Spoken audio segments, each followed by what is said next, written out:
غریب گڈریا والے کی کہانی۔ ایک گاؤں، اس گاؤں کے پاس ایک سلطنت تھی۔ سلطنت میں اس نے اپنا ایک خوبصورت سا گھر بنا رکھا تھا، مگر کسی کو بھی اس بات کا علم نہیں تھا کہ یہ اس گڈریا والے کا گھر ہے۔ وہ سارا دن مال لوگوں کے اتارتا اور انہیں دوسری جگہ منتقل کرتا تھا۔ ایک بار اس کے گھر میں ایک باپ اور بیٹی داخل ہوئے تھے اور وہیں پہ کھڑے خود چاروں طرف گھر کا معائنہ کر رہے تھے۔ ہاتھ میں اس آدمی نے ایک چھوٹی سی پوڑی اٹھائی ہوئی تھی اور اسی وقت وہ گڈریا والا اپنے گھر آ گیا۔ جیسے ہی وہ گھر میں آیا، آتے ہی انہیں دیکھا، تبھی ان لوگوں نے وہ پوڑی اس کے اوپر ڈالی اور وہ وہیں پر بے ہوش ہو گیا، اور انہوں نے پاس پڑا ہوا صندوق اٹھا لیا اور وہاں سے غائب ہو گئے۔ جب اسے ہوش آیا تو وہ صندوق غائب تھا۔ تب وہ اٹھا، وہ پریشان ہو گیا۔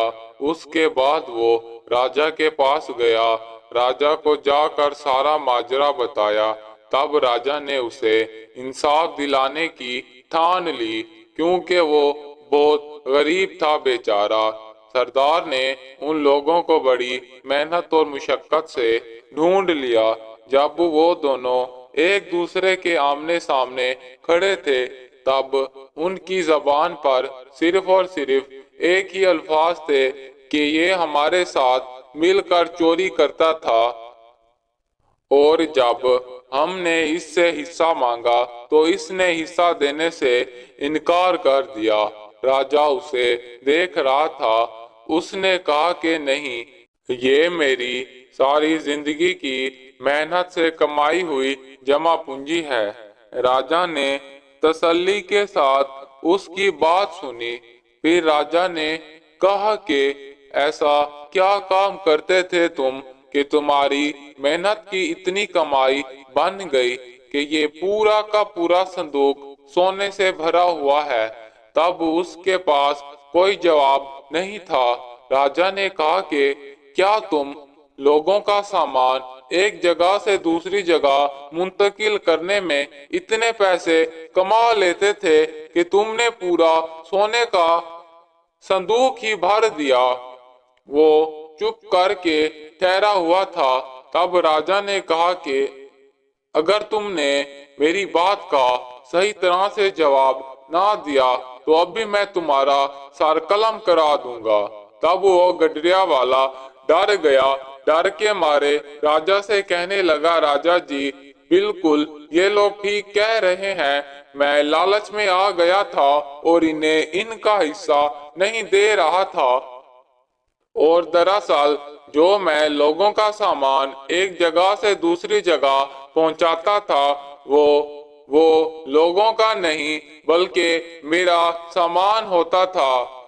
اس میں نشیلی جڑی بوٹیاں ہوتی تھی اور لوگوں کے گھروں سے چرایا ہوا سامان، جسے ہم بڑی چالاکی کے ساتھ اس طرح سے ایک جگہ سے دوسری جگہ منتقل کرتے تھے کہ کسی کو بھی شک نہ ہوتا۔ تب اس کی حقیقت تمام لوگوں پہ آشکار ہو گئی، گاؤں میں بھی، کہ کس طرح سے اس نے ساری زندگی چوری چکاری، لوگوں کا حق مار کر اپنے لیے ایک بڑا سا عالیشان سا سلطنت میں گھر بنایا، جس میں وہ دل بھر کر رہ بھی نہ سکا۔ تب راجا نے ان تینوں کو سلطنت کی زندان میں پھینکوا دیا۔ تب ان تینوں نے اپنے ہی پاؤں پر کلہاڑی مار دی۔